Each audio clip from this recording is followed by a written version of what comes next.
Chayanishta, do we have any extra songbooks for the morning program? 1, 2, 3.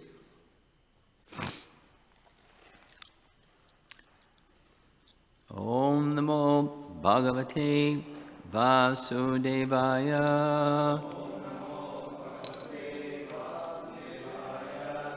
Om Namo Bhagavate Vasudevaya. Om Namo Bhagavate Vasudevaya.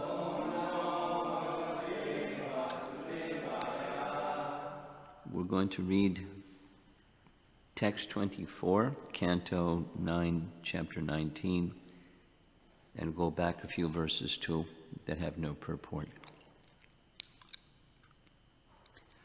Asevitam Varshapogan Shadvargan Vishayeshunsa Kshanena Mumuche Nidam Jatapaksha Iva Dvijaha Asevitam Varshapogan Shadvargam Vishayeshu Saha Kshanena Mumuche Nidam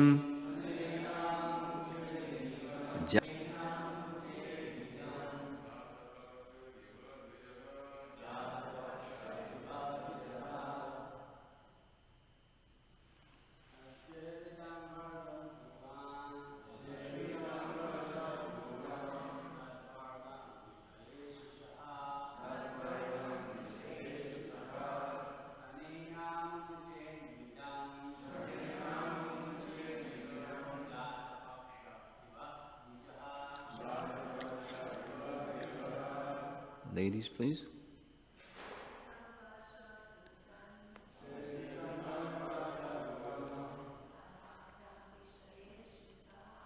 Sadvargam Vishayeshu Saha Janena Mamuche Nidam Jatapaksha Iva Dvijaha Asevitam Varshapogan Shadvargam Vishayeshu Shaha Shanina Mumuche Nidam Jatapaksha Iva Dvijaha Asevitam, being always engaged in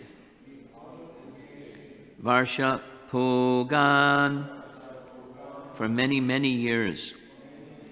Shatvargam, the 6 senses, including the mind. Vishayeshu, in sense enjoyment. Saha, King Yayati. Kshanena, within a moment. Mumuche, gave up. Nidam, nest. Jatapakshaha, one that has grown its wings. Iva, like. Dvijaha, a bird. So I'm not going to read the translation yet. We're going to go back to text 21 through this verse 24. We'll read the translations. 21. Shukadeva Goswami said, after speaking in this way to his wife, Devayani, King Yayati, who was now free from material desires, called his youngest son Puru and returned Puru's youth in exchange for his old age. 22. King Yayati gave the southeast to his son Druhyu, the south to his son Yadu, the west to his son Turvasu, and the north to his son Anu. In this way he divided the kingdom. Yayati enthroned his youngest son Puru as the emperor of the entire world and the proprietor of all its riches. And he placed all the other sons who were older than Puru under Puru's control. Then this one, text 24, translation. Having enjoyed sense gratification for many, many years, O King Parikshit, Yayati was accustomed to it, but he gave it up entirely in a moment, just like a bird flies away from the nest as soon as its wings have grown. And here's the purport. That Maharaj Yayati was immediately liberated from the bondage of conditioned life is certainly astonishing. But the example given herewith is appropriate. A tiny baby bird, dependent fully on its father and mother, even to eat, suddenly flies away from the nest when its wings have grown. Similarly, if one fully surrenders to the Supreme Personality of Godhead, one is immediately liberated from the bondage of conditioned life, as promised by the Lord himself. Aham tvam sarva papebhyo mokshayashyami. As stated in the Srimad Bhagavatam 2:4-18.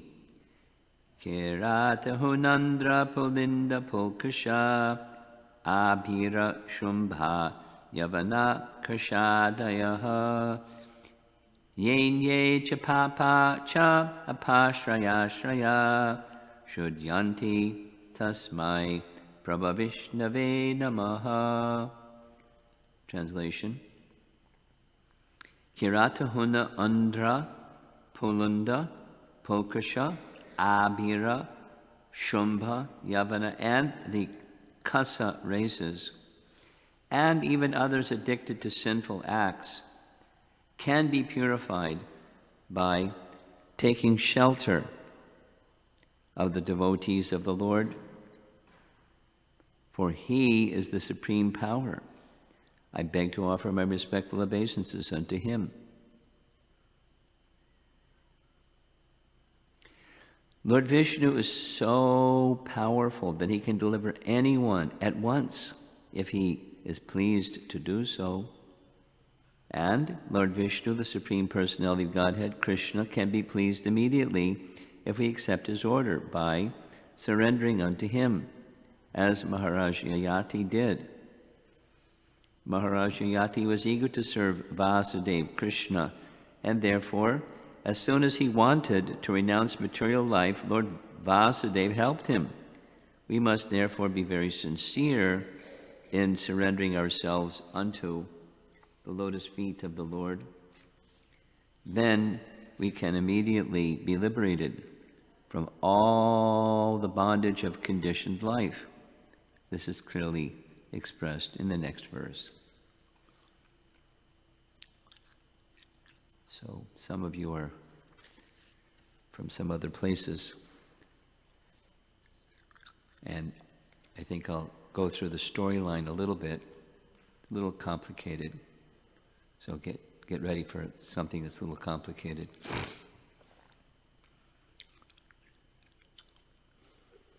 This is 9th canto, and towards the end of the 9th canto. And in this 9th canto, there's description of the lineages of kings in the Sun dynasty and the Moon dynasty. Just like, for example, Lord Ramachandra appears in the Sun dynasty, in the line of Ikshvaku, who's the son of Swayambhuva Manu, who's the son of the sun god, Vivaswan. So there's the Sun dynasty, and Ikshvaku brought the transcendental knowledge from Krishna to the sun god to Manu, Manu to him. He brought it, and he resided and ruled in Ayodhya. and without the detail. Also in this 9th canto, the lineage of kings from the Moon dynasty is described, and Krishna appears in that one. So coming attractions, Krishna is going to make his appearance, at least in the description within this line of the Moon dynasty. So we're in the Moon dynasty group, and one of the previous kings in that line was Yayati. So the story goes like this, a little complicated.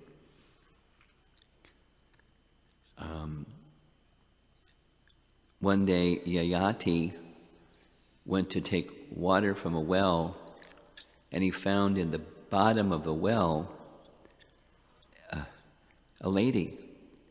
And the lady was the daughter of Shukracharya. Shukracharya is the priest of the Daityas. And how she got in the bottom of the well was a little interesting. Devayani, she's the daughter of a Brahmana, elevated Brahmana. She and some of her friends, including Sarmishta, they were bathing, and they were bathing in a lake, and as was sometimes the practice, they were bathing without their clothes. They were just bathing. And Lord Shiva passed by, and along with Parvati. So they were very embarrassed, and they quickly got their clothes and put their clothes on. But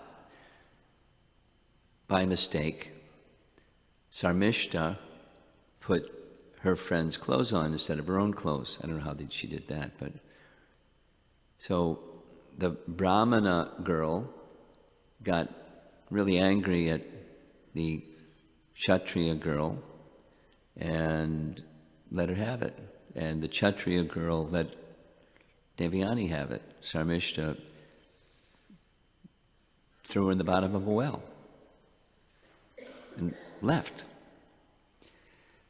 So there's Devayani in the bottom of the well, and King Yayati went to go get some water from the well, and lo and behold, there's a lady in the well. So he helped her out. And she was both very grateful that she got rescued from the bottom of the well, and she was also charmed by Yayati. He was the ruler of the whole planet. He's a powerful and virtuous king. So she wanted to marry him. And although it's unusual for details we don't need to go into, they married. And because Sarmishta's father was very embarrassed, and to prevent the anger of Devayani's father, he said, my daughter, who threw Devayani in the bottom of the well, can be the maid servant of Devayani. Just serve her and help her. So that happened. So Devayani and Yayati are husband and wife. And after some time, Devayani came to know, because Devayani had a child and Sarmishta also wanted a child, and so she requested Yayati, I'd like a child. And so he obliged her. And when the father of Devayani found out, he cursed Yayati that he would become an old man. So Yayati went to his sons and one by one requested them, I'll trade you my old age for your youth. They said, no, except for the youngest son named Puru. And so they exchanged. by some mystic power somehow. And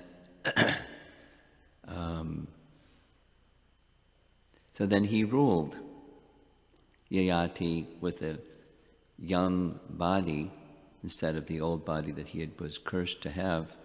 He continued to enjoy sensual pleasure with Devayani for a long time. Long time. And then a little light went on. This is all temporary. And the sensual pleasures of life are fleeting and burdensome. And so he went to Devayani, and in a parable-like way, or a riddle-like way, or an allegorical-like way, that's better, in an allegorical way, he was describing his circumstance. And through that story, he let Devayani know, you now have grown-up sons, the sons can look after you, and I'm going to leave. And he left. That's what we just heard. After enjoying for a really long time, suddenly knowledge awakened and detachment following that knowledge, and his readiness to just be engaged in service to Vasudeva Krishna. So that's the storyline. There's more details, but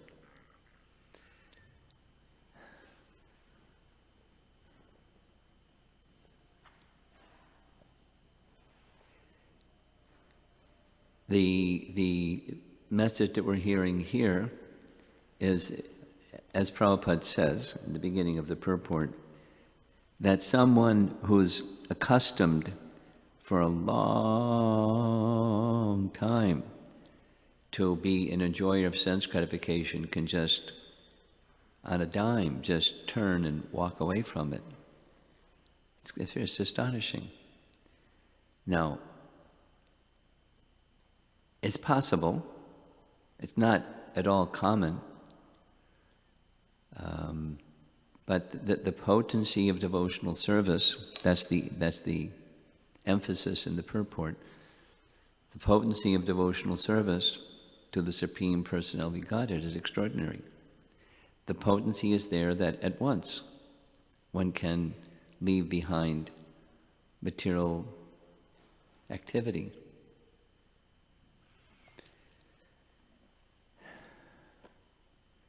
Not usual.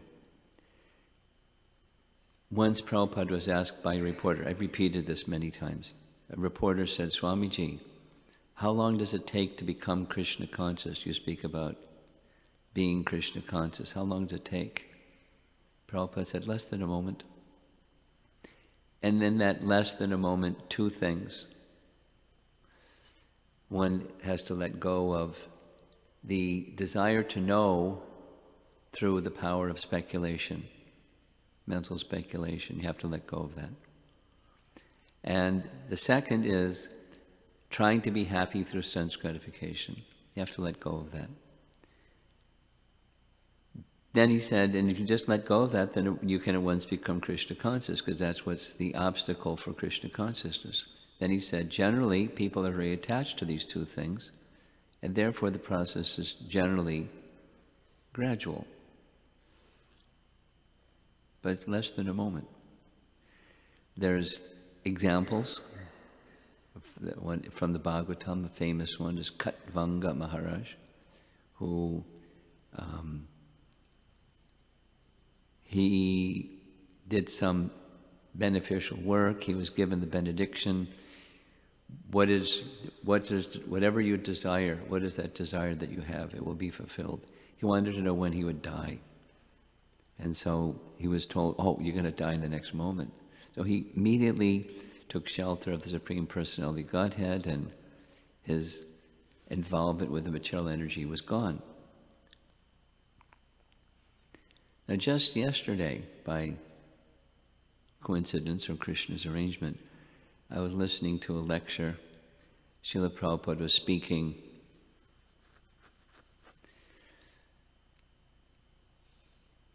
California, Los Angeles or somewhere, 1969.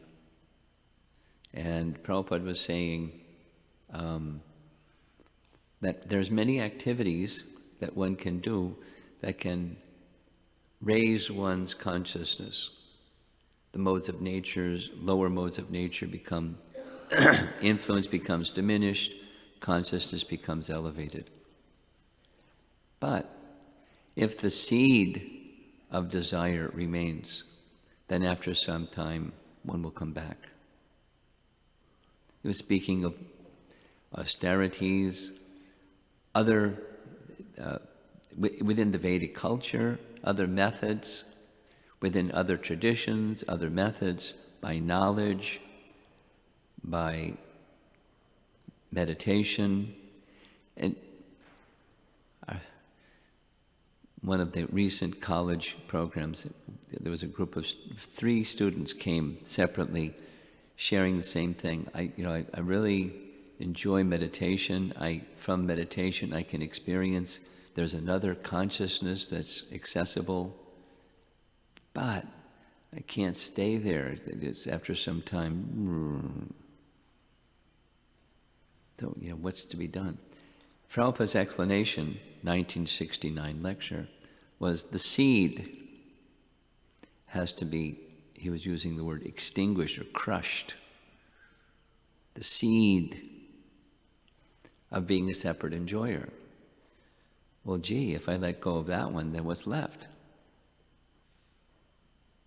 That's life, being an enjoyer. It doesn't mean the tendency to enjoy is crushed, because that's of the soul. But independent enjoyment or competitor enjoyment, being the enjoyer of Krishna's material nature, prakriti.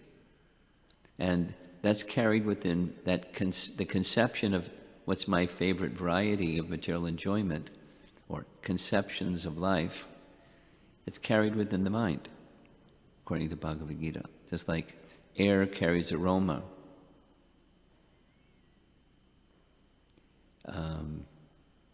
Real graphic one. In New York, there's 2 main places that they dump garbage. One of them is they put it in barges and take it out to the sea and dump it in the sea. Then there's another one is Staten Island. In New York City, there's 5 boroughs. Staten Island is literally an island, and there's landfill in Staten Island. And it's near the west coast of Staten Island. And in fact, because of the landfill issue, Staten Island wanted to become a separate city so that New York City can't come and dump their garbage in Staten Island, because it stinks. So coming off of the ocean, there's this west to east, what do you call it? Standard wind, traditional wind, whatever, there's some term for it. And so it's the sea breeze is very fresh. And then on the other side of the landfill, it stinks. So that means the whole of Staten Island stinks from the landfill of the whole of New York City. But then the same sea breeze, stench of the garbage of the landfill keep going, and then there's this massive botanical garden. Now it's too cold. But in the summertime, that same wind passes over the botanical garden. It's very fragrant. There's the sea breeze, there's the stinky garbage, and then there's the botanical garden. Very nice. But it's just wind. It's just air. Air is odorless, colorless, tasteless, etc. But the wind or air carries aroma and smells good or smells bad. So similarly, the mind carries conceptions, just like air carries aroma. And within the conceptions within the mind, it's how we have a disposition to enjoy. That's what Prabhupada was speaking of, this seed. And the seed that needs to be crushed is this tendency, expectation, false expectation that I can be the enjoyer of Krishna's property. In common language, that's called the thief. You want to be the enjoyer of somebody's property. But material life is made of thieves because it's Krishna's nature. We say Mother Nature, but it's his nature. He's the Father. It's his energy. Material nature is his energy, and he's the enjoyer of his energy. We're not, but we try to be the enjoyer of his energy, and that seed of desire, even some spiritual process can lift one up, up, up, up. But that when that seed is there, there's a very nice verse in the 6th canto, chapter 2, Shukadeva Goswami, describing the bhakti process. Specifically, he's describing the holy name, that part of the bhakti process. And he makes a comparison and says any other activity that lifts one, yoga process can lift one. And people that practice yoga very seriously, they see it as a spiritual part of a spiritual journey, not just feel good, get trim and slim, and supple body, and just reduce your aches and pains. They see it as part of a spiritual journey. So specifically, explicitly, Maharaj Parikshit says, Shukadeva Goswami says, these other activities, they can lift one. But as long as the modes of nature are still clinging to the mind, one will have to come back down. So that's just, the modes of nature means passion. I want to enjoy material nature. There's nothing wrong with, our spiritual position is Satchidananda Vigraha. It's natural. But if it's misplaced to be the separate enjoyer, then we're stuck. It's bondage. We're stuck to the cycle of birth and death. So now, back to King Yayati.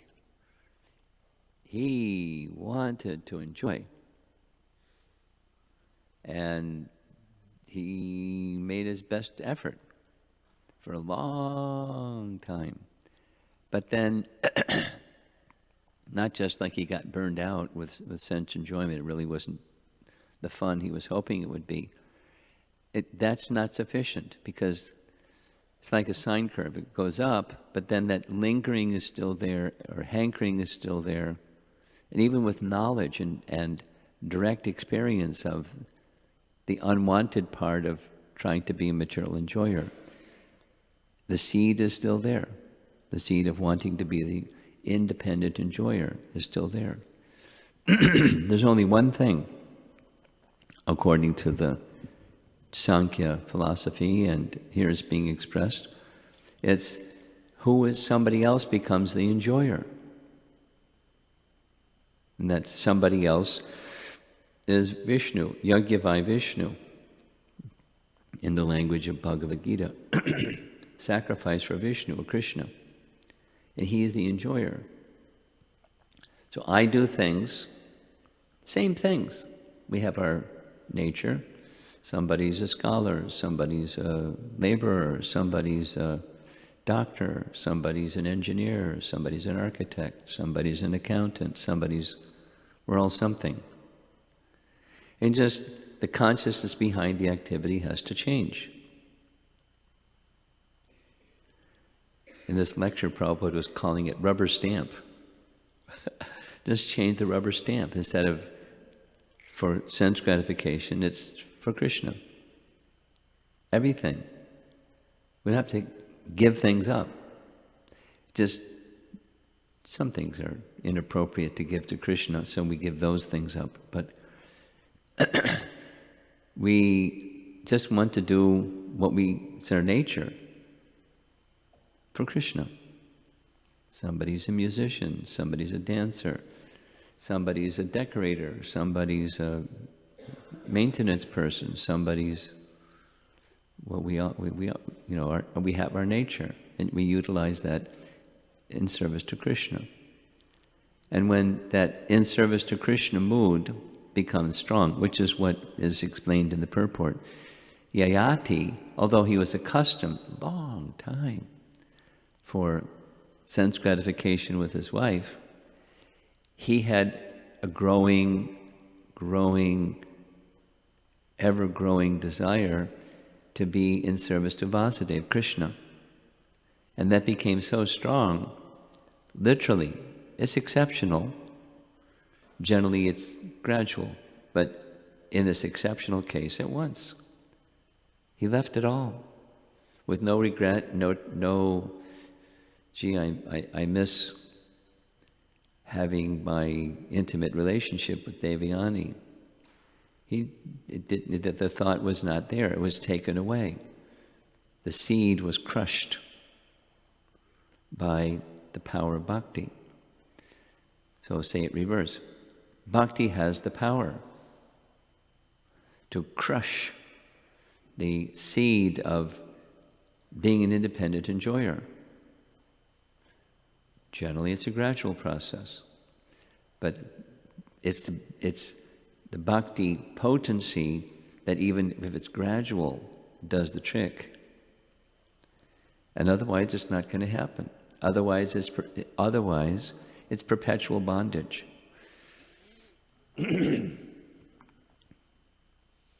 Let's just say the same thing in a slightly different way. Each of us, in different trajectories of our spiritual evolution, we're somewhere on the line of going towards Krishna. Some higher, lower, some in between, some different positions. But going towards serving Krishna is what we're all doing to some degree or another. And one of the things that we learn in devotional service is we have a nature, as mentioned already. Some are good at this and some are good at that. It's just we have a nature. And it's appropriate that we engage ourselves according to our nature. But that's not the end of it. We can do things that match our nature and still be in bondage if we're not doing them in the consciousness of this meant for Krishna. That's bhakti. The bhakti principle is what elevates, not doing what's according to our nature. Elevates. Doing something according to our nature. That's varnashram. And then there's daivi varnashram, where the personality of Godhead is to be pleased. Let's just take for example, young people planning their career. And because I've been spending some time lately with some young people who are planning their undergraduate or in some cases their graduate study. And it's important to help them see what their nature is. And there are different ways of getting a sense of that. But it's bondage, unless Krishna Bhakti is at the center. It's another bondage. It's, it looks good, smells good, feels good, bondage. Even, we're devotee. There's bondage.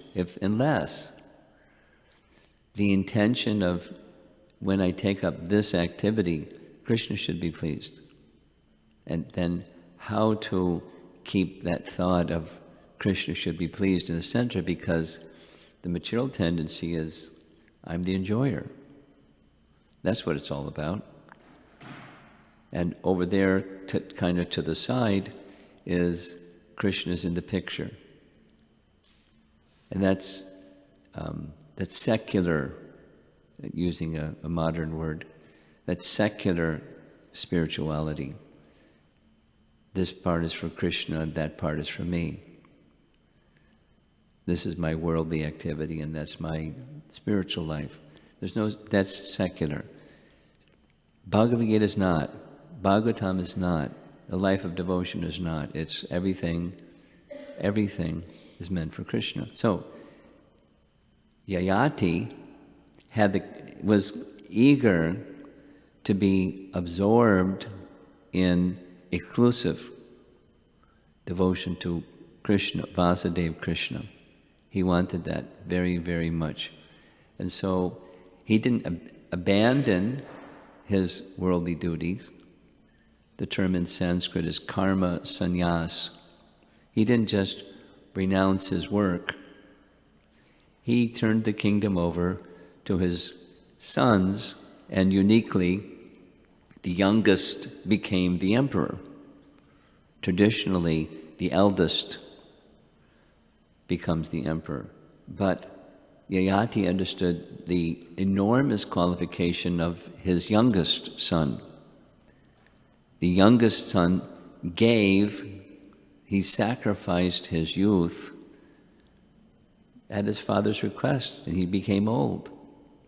When he gave Puru back his youth, he's still the youngest brother.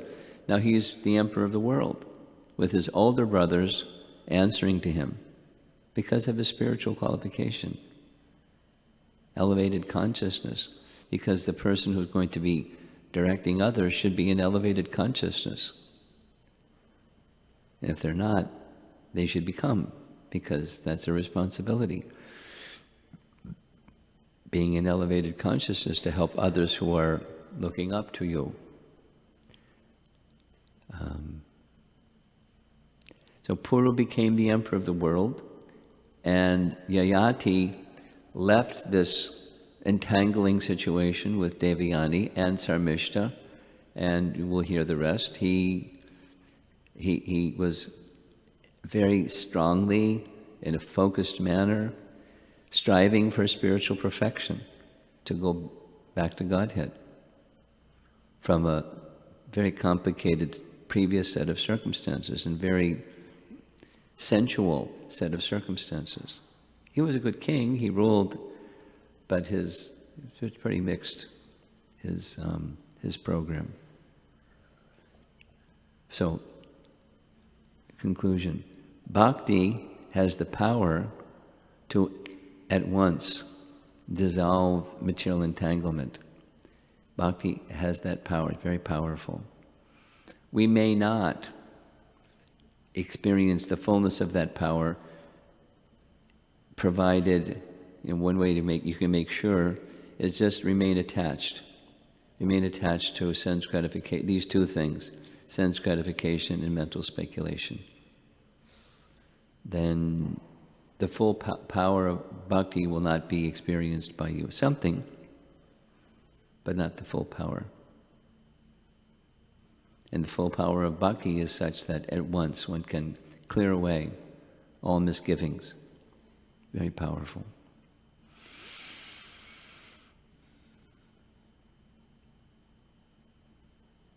So for the new people, I hope the storyline wasn't too difficult to follow.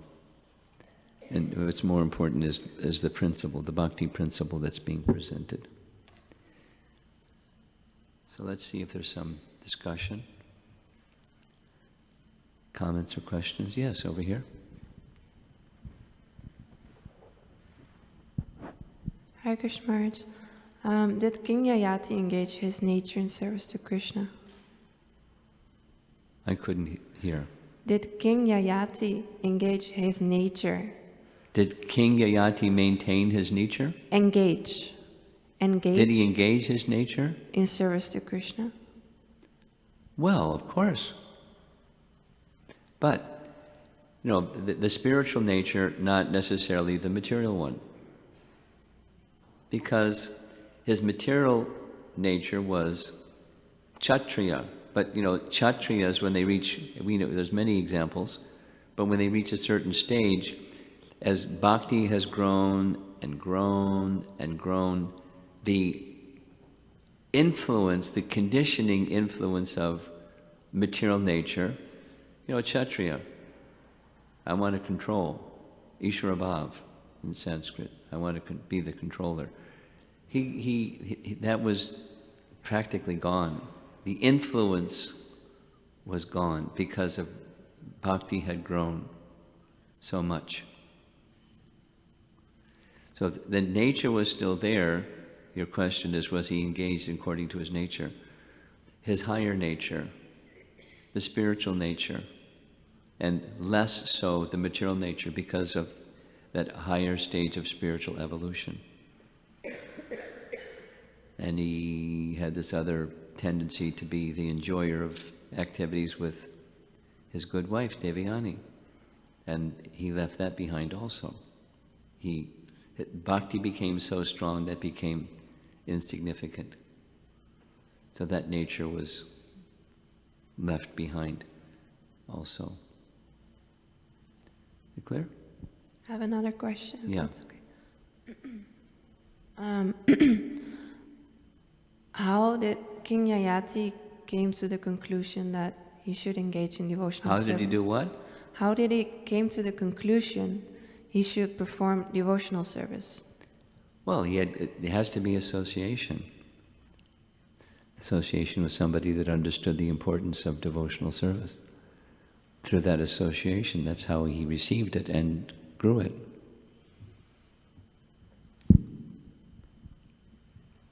Something else? Subal?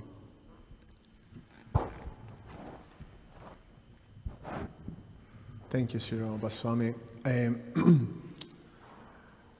The manifestation of, say, in someone who is pursuing devotional service, who is a devotee, and who's still affected by material desires Yes. the subtle manifestations of this attachment to mental speculation and sense gratification, if you can sort of mention about those subtle manifestations and how they do look like. And How does it look like? Yeah, and what... It's a mix, depending upon, the degree and the variety, and it looks all kinds of different ways. Depends on the mix. Like, for example? Like, for example, any one of us. We're all a little different. We all have a little different mix. There's some bhakti, a desire to be in service to Krishna, and there's some other ones. Now, the goal is not stop doing what we're doing. The goal is not, in the language of Bhagavad Gita, karma sannyas, give up your duty. That's not the goal. And that's like a sign that now you're there, the bell rings. You get a 10 after your name. That's not it. The goal is, for whom is this activity being performed? And then there's engagement without attachment.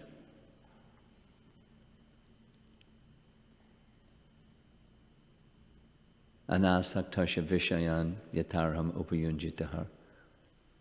Nirbandha Krishna Sambandhe. That's the Rupa Goswami's teaching. We continue, but without attachment. Without attachment to this using the same language that Prabhupada was using, the seed of being an independent enjoyer. We recognize Krishna is the enjoyer. That's the position of love is the position of happiness. Not lust, like, whatever different ideas that people have of lust. One one of our members here, I won't use the name, was sharing something that they were reading about subtle sex or subtle enjoying of Prakriti within the mind. Of course, that then leads to the gross. So the contemplations lead to activity, physical activity. But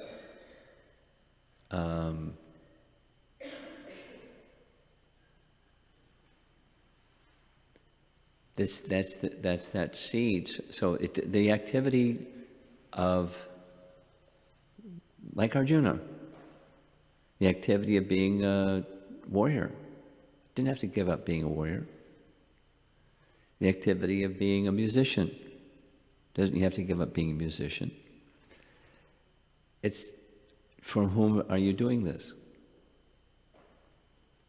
So, are we on target with your question, or there's more? Yeah, I'll pass it to you in a second. Yes, I was thinking also in terms of it is very graphic, and obviously we can understand very easily the sense gratification part because it manifests in so many gross ways. Yeah. However, the mental speculation thing for a devotee is not as easy to understand. And how mental speculation manifests in our beginning stages. How does it manifest in the beginning stages? In our progress in Krishna consciousness, Well, the desire to know. Well, I'll give a practical example since you were asking examples. There's a devotee who, before he was a devotee, he used to write, shh, shh, shh. He used to write poetry. And now he became a devotee, and he hasn't been writing poetry for a while. So someone was recommending, maybe you should write poetry. And he asked me, should I be writing poetry? Because it's a propensity. But, I said, I got some very good advice when I was a new devotee. I was also writing poetry. Before I start writing poetry in Krishna consciousness, read the poetry of perfected souls, Narottam Das Thakur, and so. But because otherwise it's going to come from mental speculation. Da-da-da-da-da-da, da-da-da-da-da. Oh, that sounds nice. But it's mental speculation. We don't know, and we're writing poetry. So receive from the perfected souls, and then not just you copy their style, but the heart becomes cleansed, the subject matter becomes clear. The clouds in the sky part, and you can see the sun. And you can describe the sun, and as well, in a proper manner, what it's like to be under the clouds. But there's a tendency to know things without that purification, without that descending and cleansed process. Anything.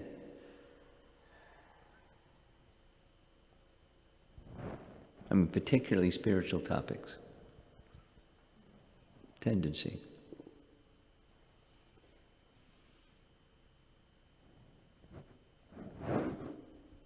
Okay. Yes. I just wanted to know, so when you do things, like you could be doing something good, but how do you know if what you're doing is, how do you decipher if what you're doing is for Krishna, or if you're still doing things for desire? Because I feel like people can do things that are maybe good. Yeah. But how do you know that you are connected to what Good God question. wants? Good question. Short answer. It's safe to assume, especially in the beginning, or the earlier stages, there's a mix. Safe to assume. There's something and there's something.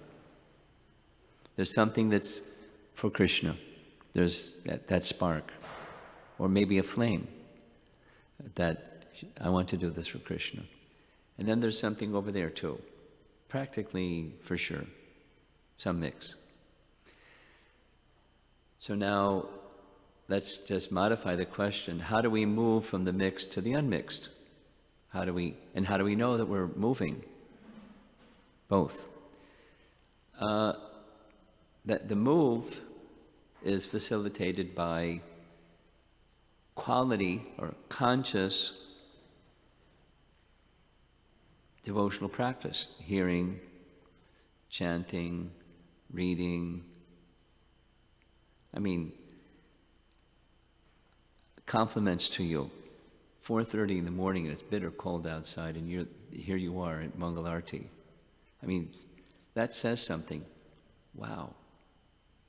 I mean, it's warm inside instead of cold outside, but you came through the cold to get here, so fantastic.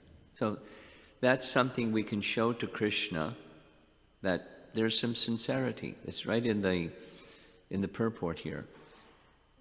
Sincerity is required, and when one becomes more and more sincere, it's like light comes on and then you can see where it's not clean, like the heart. Before the light's on, we can't see so well. Something, but as we become more sincere, we become more purified. As we become more purified, we'll discover more of the mix than we even knew was there before. You'll see as you go along. So, what to do? You just keep with the elevation process, and be introspective, putting primary focus on the horse that's pulling the cart. The horse that's pulling the cart is, let me try sincerely to do whatever it is that I do for Krishna, knowing that there's a mix. And that's the horse. And then the horse is going to pull the cart. The cart is, I've got this other stuff going on, so let me sort through it and discard it. And then it's easier to discard the ones we're less attached to, and it's more difficult to discard the ones we're more attached to, the other mixed stuff. Then it gets down to the language that I was repeating from Prabhupada, that is the seed, the very seed of being an independent enjoyer. It's what, according to Bhagavad Gita, it's what brings us here, and it's what keeps us here. So you can have, pretty much clean, and that seed is still there that says, I'm not letting go of that one. Not letting go of that one. If I let go of that one, I've got nothing. I'm not going to let go of that one. And so there's bondage. So there has to be some trust in Krishna as a trustworthy object, that I just place myself fully in his care, and all that thing that was going to be like independent enjoyment, my needs are going to be taken care of. The language, anyway, it's progressive. So just do a little summary once again. Let's assume safely that there's a mix. Something for Krishna, something for me. Something for Krishna, something for me. Me, Krishna, Krishna. That's our mantra. And we want to move things towards the Krishna side, knowing that there's a mix. And keep striving. Keep the horse in front, and we'll pull the cart, and you'll see what's in the cart as the light goes on. And you'll make an effort to discard the mixed stuff. And since if one is sincere, it's a small thing, but a very important thing, subtle thing, not small. If we're sincere, we'll see the mixed stuff. And Some are more tenacious than others. But we just keep going. Don't beat ourselves up. Keep going with the pleasing Krishna part. And some strength will come, some intelligence will come, and combine the strength and intelligence, and you can let go of that, some of that other more tenacious stuff. And then just if you keep the cart pulled by the horse, you'll get there. All the strength, all the intelligence, all the ability, everything you need.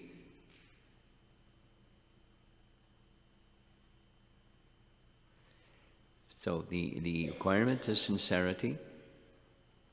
I want to be in this position of love. We all desire that, without exception. We want to love and be loved, and this is supreme love.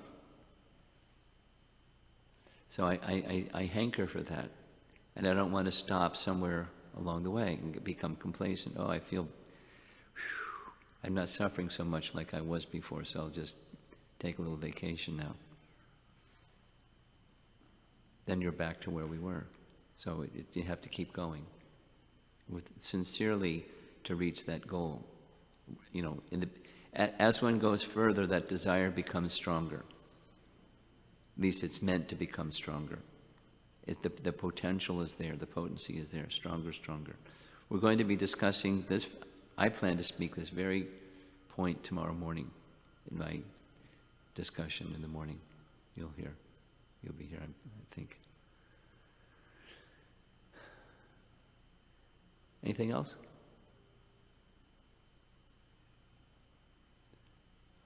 Okay.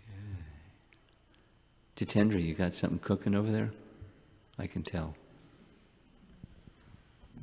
I just remember this verse that's 2:4:18 years ago.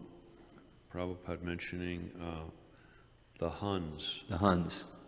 And then we remember in school there was a leader of the Huns. His name was Attila. Attila the Hun. And he was a very ferocious fellow. Very ferocious. Tough guy.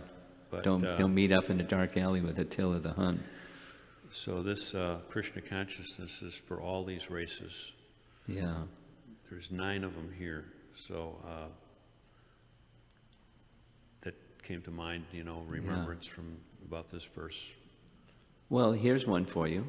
It's right in the purport. Kasha. It's Mongolia and China. And specifically in the purport, Prabhupada said they have a little, hair above their lip, little mustache. And it's like a whole group of people. So they're in that category too. They're candidates for going back to Godhead as well. And then they have the Yavanas here too. Yeah. So even they can become purified. Yeah. Srila Prabhupada ki jai.